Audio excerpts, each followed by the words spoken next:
नमस्कार, मी डॉक्टर बबिता पाटील। तर आजच्या या व्हिडिओमध्ये मी अभ्यंग याविषयी सांगणार आहे। अभ्यंग म्हणजे काय? तर अगदी सोप्या भाषेत सर्व अंगाला तेल लावणे। व हे जे अभ्यंग आहे आपल्या इथे फक्त दिवाळीतच केले जाते, पण आयुर्वेदामध्ये अभ्यंग नित्य म्हणजे दररोज करण्यासाठी सांगितले आहे।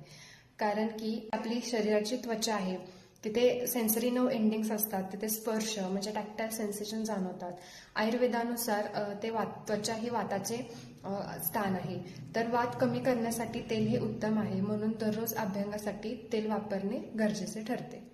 हे अभ्यंग कधी करावे? सर्वात उत्तम वेळ ही सकाळी आहे, उपाशीपोटी अंघोळीच्या आधी।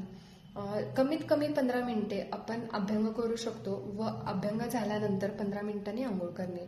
जर शक्यच असेल, ज्यांना जमत असेल त्यांनी संध्याकाळी 5-6च्या दरम्यान जेव्हा वाताचा काळ असतोय त्यावेळेस केले तरी हरकत नाही, पण त्यानंतर शेक घेणे महत्त्वाचे ठरते। उद्याच्या मी माझ्या पोस्टमध्ये अभ्यंगाचे फायदे सांगणार आहे। धन्यवाद।